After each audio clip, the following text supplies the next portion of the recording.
Hey guys, welcome to my channel. So finally ma-unbox ko na yung in-order ko sa eBay, no? So dummy rounds. Isang paraan para makatipid tayo sa bala, no? Lalo na ngayon mahal na ang bala, no? So eto siya. Binili ko sa eBay. Okay, training rounds. So bago natin buksan yan, pakita ko muna tong dalawang dummy rounds. So ito binili ko to Tipton.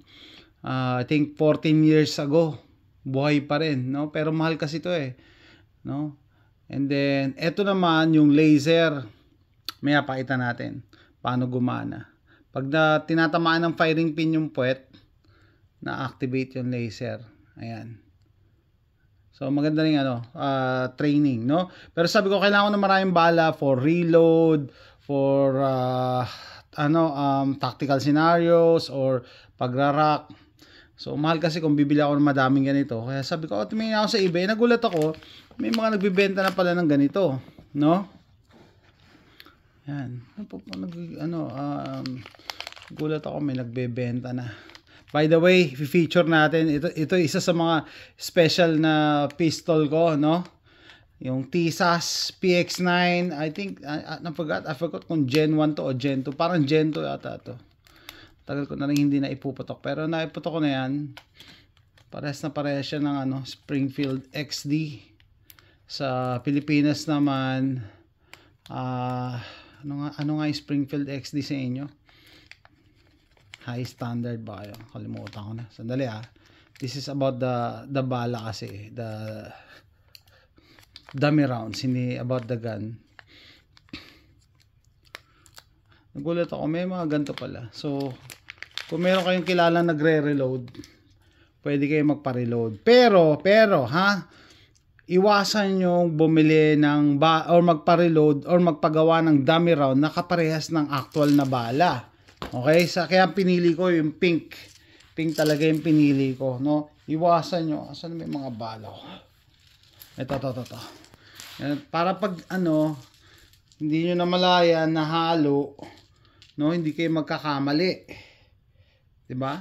Dapat hindi ganito. Huwag kayong magpapareload na dummy round tapos ganito itsura kasi actual to live to, no?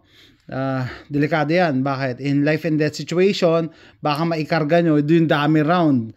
Kaya ito pinili ko talaga pink tsaka silver yung katawan. Tapos yung likod pink din para hindi ako magkamali. So 2 4, 6, 8, 10 pieces, no? Yan. Ito yung papakita ko ulit sa inyo doon sa hindi pa nakakita. Special na special para sa akin to. Bakit? Kasi hintayin nyo yung markings, no? Uy, ba't ganun? PNP property. Pag-aari daw to ng PNP, pero pag-aari ko to At PNP logo. Zigana PX9. Yan. So ang alam ko ito in order to ng PNP tapos hindi yata natuloy yung purchase nila. Kaya ang ginawa ng TSAS, binenta nila sa American market. Okay? Kaya brand new nandito. Kita nyo yung sa likod, yung sights, green, white yung front. May cock indicator. By the way, na-safety check na to prior to filming. Ayan, wala. Kita nyo, red is cock. Naka-cock siya. Tapos meron siyang external safety. So maliban sa tag dito. Yan. May external safety siya. PNP logo. Okay, so may external safety. So striker fired na may external safety. Kakaiba 'yon, 'di ba? Bakit? Kasi usually pag naka-pattern sa Glock, striker fired may trigger safety. Wala naman siya trigger safety. Tinanggal nila yung trigger safety kasi parang magiging redundant na. So ayan, importante ba ang dummy rounds? Yan, pag-usapan natin, dummy rounds. Well, sabi ko nga, ito yung isa sa mga paraan para makatipid kayo sa bala, no? Kahit nasa bahay kayo, pwede kayo mag-practice mag-draw, grip. Mamaya na tayo. Tapos kumalabit ng trigger na sa tingin nyo hindi madadamage yung barrel nyo. So tanong, madadamage ba yung barrel pagka nagda-dry fire ka? Well, depende sa barrel, no? Depende sa barrel. Lalo na kung 22 LR, yan talaga, it's a no-no na wag ida-dry fire, no? Kasi pwedeng madamage yung firing pin. Tapos may mga nagsasabi na yung mga striker fire daw, hindi naman daw nadadamage yung yung firing pin, no? Okay? So mas maganda maganda stay in the side of caution tayo. Ayan tayo. Ayan, wala Angle ko na nga na ganyan yan. So palitin natin. Yan. Okay. So pwede kayo mag-practice ng grip. Kasi unang-una yung actual weight, iba yung barrel na loaded kesa walang load. Mas magaan syempre, no? Pag hindi kayo sanay, pwede magkamali kayo, pero diyan pa lang. Tapos ito maganda, merong cock indicator eh. Tapos ano pa ba? Ay, niload ko pala lahat. Anyway, yung iba kumakalabit ng trigger, naglalagay ng basyo or bala sa harap. Pag masyadong magalaw yung kamay mo sa pagkalabit ng trigger, so either pumapaling ka left or right, no? So tanggalin ko nga ito, isa kong kamay para malalaman mo steady ka. Yan, suabe lang, 'di ba? Kasi iba nagtataka, bakit yung yung tama ko, point of impact, masyadong kanan. Kasi kung makakalabit ka, gumagana, ini-exaggerate ko lang ganun ka kung kumakalabit. Kaya, tapos, pag rock pa, lalo na sa mga babae, no? Yung asawa mo, girlfriend mo, tuturuan mo magkasa. 'Di ba? Two ways yan eh. Either slingshot method dito, sa likod. 'Di ba? Or dito, hawak mo talaga, gigrip mo talaga tong likod. 'Di ba? So, pero for the sake of, sige na, gawin ko na nga. Yun, ganon. So, in-eject. And maganda rin para matest mo yung barrel mo kung okay yung ejector. 'Di ba? Parang nagagandahan na ako dito lalo. Specialist. PNP, shoutout naman. Shoutout naman yung PNP dyan. Ay, hindi makuha. Yun.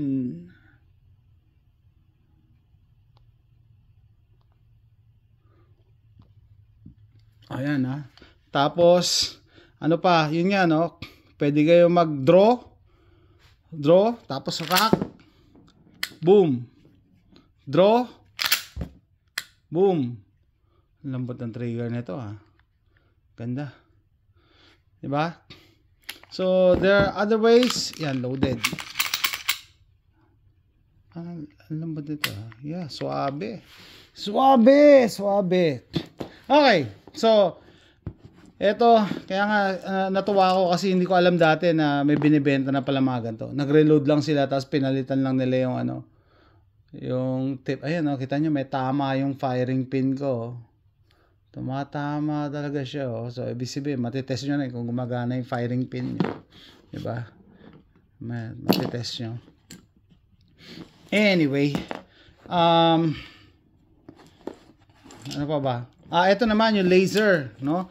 Ito syempre mahal to kaya isa lang ang binibili natin. Tsaka hindi ka naman magpa-practice ng reload dito, no? Pero ang pinaka-gusto ko dito, na-share ko na to sa inyo ulitin ko lang ulit para sa hindi pa nakakaalam.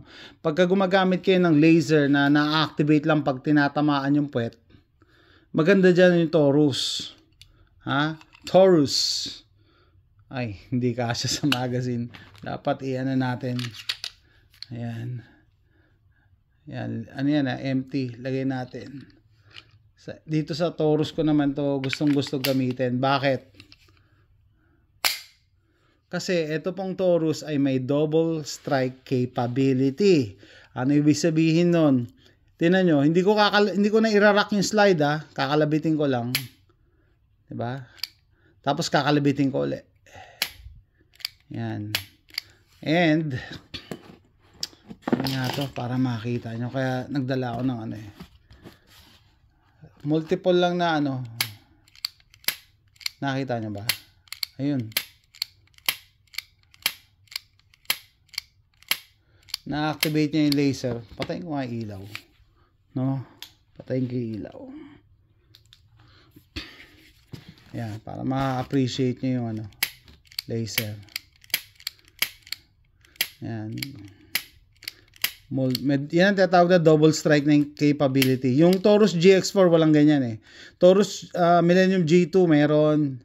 G2, G2C, G2S. Hindi ko lang alam yung G3 wala akong G3 Pero baka meron. Yan. Diba? It's another way to save on money sa bala. Yung kaibigan natin si Chris, maganda yung kanyang system kasi yung AR niya may Mantis X. Sabi ko mahal niyan pre sulit naman daw kasi nakakatipid siya. Yung AR kasi 'di ba, imbis na kailangan i-rack mo yung slide, pag ginamit mo yung Mantis system, ganun lang din, kakalabit ka lang din ng kakalabit. So dito pa nga lang sa ano na to, sa laser na to, sulit na rin to Mura lang bili ko dito sa Amazon $20 lang ata tong laser na cartridge na to no? So maganda yan. Hindi pa pala ako nakakabili ng isa pa yung target. Siguro separate video na tayo. Pero balik tayo dito sa by the way, eto binili ko to display. Bigyan ko nito si Charles. No, display. Sana magamit niya. Ito wala tong tama. Inasa ko lang. 'Di ba? So ano pa sa tingin nyo? Pwede nating paraan para makatipid. Pwede gumamit kayo ng airsoft, no? Sabagay mahal din kasi yung airsoft na baril sa Pilipinas Yung airgun mahal din. Dito mura lang Kaya minsan nakakatipid din ako pag nag-airsoft ako tsaka airgun. Actually airgun, no? Matagal na pala ako din nag-airsoft, no? Kasi imagine mo yung gastos mo papunta sa range, yung gasolina mo, yung range fee, tapos yung pagkain mo pa, syempre kailangan mo kumain sa labas. Pero pag ako nagsushooting ako sa backyard using airgun, nakakatipid ako. So eto, mas makakatipid ako nito. And ito very timing kasi yung isa ko nga anak, gusto niya na mag-carry ng baril. 21 years old na siya. So sabi niya turuan ko daw siya, and eto maganda to. So turuan ko siya paano mag-rack, paano bumunot, paano yung yung kamay, yung grip, no? And yung trigger. So pag ganyan sobrang kalabit mo yan. Pag sobrang ganito naman konting-konti, kaya dapat gitna lang talaga. Okay? Ayan lang. Tapos paano ikasa, lalo na yung under high stress. Yan. Tapos kakalabitin. Ayan, pa-practice kayo ng ganyan. Kung hindi kayo gaano magalaw kumalabit ng trigger. Swabe lang. Okay? Yun, kung nag-e-eject na maayos. So maraming purpose, marami kayong drill na magagawa. Keep in mind, pag nagdi-drill kayo, ilayo nyo yung mga totoong bala ilayo nyo. No? Kasi baka madampot mo accidentally, tapos maload mo, yan. Ilayo mo or ibulsa mo or whatever. No? For this demonstration, nasa bulsa ko, kaya yan. Ilayo nyo para hindi kayo magkaroon ng AD or accidental discharge. Walang tinatawag na accidental firing, no? Ano yun? Inimbento lang yun ng isa sa mga expert natin sa baril dyan sa Pilipinas. Accidental discharge ang iwasan nyo, tsaka negligent discharge. Anong pinagkaiba? Siguro separate video na lang yun. Magkaiba yung accidental discharge saka negligent discharge. Pero most often than not, it's a negligent discharge. Kasi as a gun owner, dapat you did your due diligence to practice safety. Ano ibig sabihin? Dapat pinractice mo na lahat yan, or inalam mo na yung mga dapat mong gawin as a gun owner. So, yan, grip pa lang, Yung trigger discipline, trigger pull, napapractice na yan. And yung pag-draw, maganda pag meron kayong holster, no? Or sa bag, sa Pilipinas, sa bag, no? Malaking bagay na yon. Yung iba nakikerry sa bag, hindi loaded. So imagine mo yung papracticein mo, no? Tanggalin mo sa bag, kakasahan mo pa ng ganon. Ayan. Kaya mas maganda na na meron tayong dummy rounds. Kaya slingshot ginagamit ko kasi nasa likod ako ng camera. Tatama yung kamay ko. So, ano pa ba? I think that's it. Let me know what you think. Saan ba yung natin dyan? Ulitin ko, PNP property.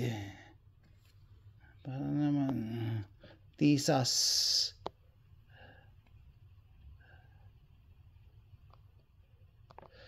Yun ang irony, no? Itong barrel na to, it's meant for the Philippines pero hindi sa Pilipinas binenta. Nagkabad tripan yata yung purchasing officer. Hindi natuloy ang deal. Anyway, yan po guys. So let me know kung ano pang ways para makatipid sa bala, no? Bilang gun owner. Syempre, kailangan natin magtipid kasi mahal na mga bala ngayon. And siguro after this gagawa akong video. May nagre-request, may kaibigan tayo na nagsabi, magawa akong video about ear protection. So that's it guys. Ano masabi nyo? Suggest down below kung meron pa kayo naisip paano i-apply yung paggamit ng mga dummy rounds. So that's it guys. Thanks for watching. Bye.